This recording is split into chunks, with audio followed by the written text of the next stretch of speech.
Баршаңызға жалынды сәлем достар. Бүгін мен сіздерге 2018 жылы шыққан криминал мен триллер жанрындағы провинциалы фильмін қысқаша айтып беретін боламын. Әрине, лайк пен подписаться кнопкаларын басуды ұмытпаңыздар, ал біз көпке созбай осымен бастаймыз. Жоғары класс оқушысы Хан Суйон мосттың үстінде жүр. Қасына тоқтаған белгісіз машинаға отырып, белгісіз бағытқа жол тартады.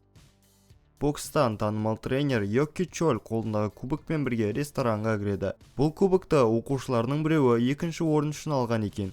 Егер бокс федерациясы арасында коррупция болмағанда, оқушысының бірінші орын алғанына әбден сенімді. Ресторанда тренер федерацияның шенеунігін кезіктіріп, оның арам тірлігі үшін жауап беруін сұрайды. Шенеунік тренерді ұрам деп, өзі корпустан соққы жеп қалады.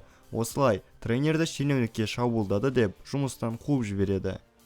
Йоки Чольдің әпкесі оған уақытша жақын жерден жұмыс табады. Ендігіден бастап біздің басты кейіпкеріміз дышыдан сабақ беретін болды. Жолда машинаның дөңгелегі жарылып қалды. Эвакуаторда күтіп тұрғанда, жарнамалар арасында киноның басындағы жоғалған қыз жайлы ақпарат бар екен. Қағазда жазылған боқтық сөздерді көріп, қанша тырысса да оны өшіре алмайды. Белгілі жерге келгенде, тренер ар жақтан 3 қыз жабылып, бір қызбен ұрсып жатқанын көреді. Барса, Юджин атты қыз 3 қызды қағаздағы боқтық сөздер үшін кінәлауда. Тренер оларды ажыратпақшы болғанымен, 3 қыз оның білмейтін нәрсеге араласпауын сұрайды. Бір кезде тренер полицияда істейтін бұрынғы оқушысын кезіктіреді. Оқушысы оған қаланы көрсетпекші. Юджин жоғалған Хан Суйонның үйіндегі әжесіне келеді. Әжесі жоғалған немересі үшін қатты алаңдауда, ал полиция әлі хабарсыз. Хан Суйонның бөлмесіне кіріп, Юджин бірге өткізген сәттерін еске алуда. Оның бөлмесінен клубтың картасын тауып алады. Естуінше, Хан Суйон кейде клубта жұмыс істесе керек. Жұмыстың бірінші күні. Директордың айтуынша, Йоки Чоль енді тек сабақ беріп қана қоймай, оқуға ақша төлемей жүрген оқушылардан тезірек төлеуін қадағалауы керек. Директор ТШ мұғалімін коллективпен таныстыруда. Оған арнап сызу сабағынан беретін Ким Джи Сонның қасынан орын табады. Үлкен қоңырау кезінде Йоки Чоль оқушылардан ақша жинамақшы, бірақ оқушыларда асығыс жоқ. Жолда тренер Юджинді кезіктіреді. Сөзге тартса да, Юджин оны елемей кетіп қалады. Бір кезде терезеден Юджиннің забордан секіріп бара жатқанын көріп, сабақтан қашса керек деп тренер оның үзіне түседі. Жолда ойыншық автоматын көріп, кішкене ойнап көрмекші. Өмірінде бірінші рет ойыншық ұтқан тренер өзіне өзі қатты риза. Ар жаққа қараса, Ким Ките атты мэр өзіне дауыс беруге шақыруда, бірақ тренердің естуінше, ол нағыз барып тұрған алаяқ екен. Клубтың алдына келген Юджин ішке қарай кіреді. Қызметкерлерден фотодағы қызды танисыз ба деп сұрағанда, олар оған тез ашуланып ұстамақшы болады. Бірақ сол сәтте тренер пайда болып, қызды өзімен алып кетеді. Тренер барлығымен полиция айналысады, ал сен қауіпті іске араласпа деп оны үйіне жеткізіп тастайды. Кетіп бара жатқан Юджиннің артынан маска киген жігіт қуып, оны шокермен ұйықтатады. Тренер қыздың телефонын машинада қалып қойған көріп, артынан барғанда маскадегі жігіт қорыққаннан қызды тастап қашады. Тренер қызды жедел емханаға жеткізіп, полиция шақыртуда. Полиция оның жоғалған қыздың құрбысы екенін көріп, бір нәрсе жасырып тұрғандай бұл істі қайта тоқтатады. Тренер өзінің бұрынғы оқушысы Дон Суннан Хан Суйон жайлы сұрағанда, ол жоғалған қыз жайлы әлі іс қозғалмағанын айтады. Детективтер басқалар сияқты бұл қызды үйінен қашып кетті деп ойласа керек. Бір нәрсені жасырып отырғанын сезіп, тренер бұл істі өз қолына алады. Бірінші, Хан Суйонның әжесіне барып, одан заявление жазуын сұрайды. Сосын барып, жоғалған қыздың класс жетекшісінен Хан Суйон жайлы сұрағанда, мұғалім оның сабақта көп болмайтынын айтып қоя салады. Басқа да мұғалімдер оны жай үйінен қашып кетті деген ойда. Юджин тренермен жеке сөйлеспекші. Юджиннің ойынша үлкендер олардан ащы шындықты жасырып отыр, және де бұл іске бәрі көз жұмуда. Біраздан кейін тренер туалеттің терезесінен қыздардың темекі шегіп тұрғанын көреді. Оларға ұрсып болған соң, тыққан темекілерін іздеп жатқанда, туалеттің ішінен жасырын камераны байқайды. Оны директорға айтса, директор оның аузын жауып, тезірек кетуін өтінеді. Тренер запистерді өзі тексермекші. Камераны орнатқан сызудан сабақ беретін Ким Джи Сон екенін көріп, оған ашу үстіне жүгіріп барса, Джи Сон орнында жоқ екен. Оның ноутбугын ашып қараса, Хан Суйонмен дәл жоғалған күні сөйлескен көреді. Хан Суйон түнде Джи Соннан мостқа келіп, алып кетуін сұрапты. Тренер тез арада Джи Сонға хабарласа, телефоны сөндірулі. Сонда телефонды Юджинға жалғаған тренер оның Джи Сонмен машинада кетіп бара жатқанын естиді. Юджиннің айтуынша мұғалім өзі апаруды ұсыныпты. Тренер тездетіп оған бар мән-жайды айтып, бара жатқан жердің адресін білдіртпей жазып жіберуін сұрайды. Көліктен Хан Суйонның әшекейін көріп сұрағанда, Джисон оны ұрып ұйықтатып жібереді. Юджин оянса аяқ-қолы байлаулы.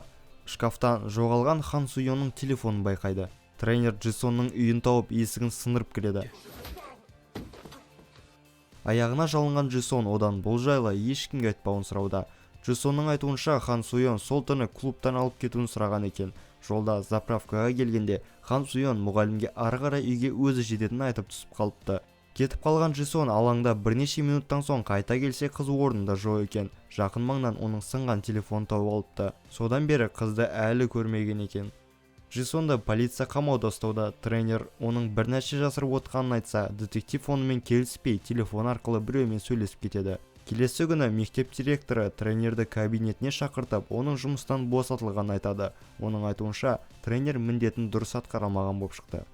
Тренер бұл іске директордың да қатысы бар екен сесе де, қолынан дым келмейді. Ары қарай не істейтінін ойланып тұрғанда, оған бұрынғы оқушысы Донсу хабарласып, тезірек мостқа келуін сұрайды. Ол жерде оқушысы жоғалған Хан Суйонның денесі табылғанын айтады. Құрбысының денесін көрген Юджин жылап жібереді, бірақ тренер оны сабырға келтіріп, бұл қызға да үлкен қауіп төніп тұрғанын түсінеді. Немересінің өлгенін естіген әжесі емханаға түсіп қалды. Юджин мен тренер қыздың әжесі үшін алаңдауда. Донсу бір нәрсенің дұрыс емес екендігін сезіп, шкафтан Хан Суйонның телефонын білдіртпей алып кетсе де, оны камерадан ақшаға сатылған детективтер байқап отыр. Сынған телефонда танысына жөндеткен Донсу қыздың сол түні бірнеше рет клубта істейтін Серон атты біреумен сөйлескенін көреді. Бұның бәрін Донсу тренерге айтып береді.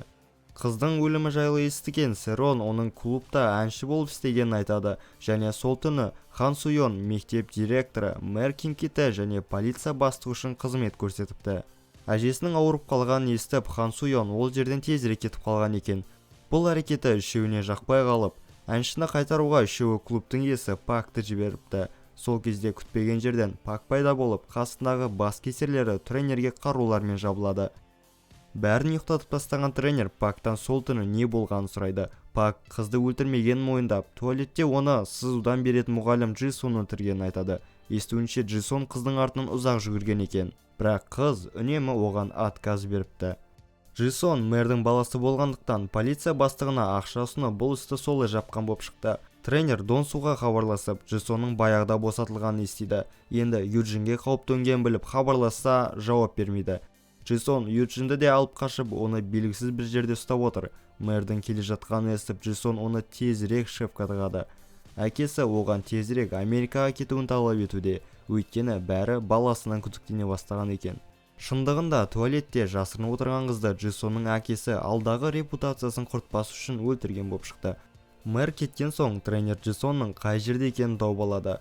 Джисон оған шабуылдағанымен тренер оны бір соққымен ұшырады.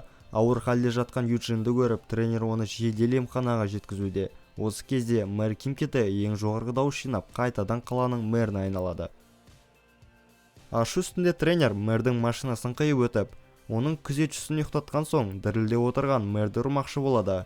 Донсу полиция бөлімінің бастығы мен мэр жайлы бар шындықты айтқан соң, оларды Хан Суйонның өлімі үшін тұтқынға алып, бас бостандығынан айырады. Тренер оянған Юджинға келіп, автоматтан ұтып алған ойыншығын сыйға тартты. Осылай басты кейіпкеріміз жаңа өмір бастауға басқа қалаға көшеді.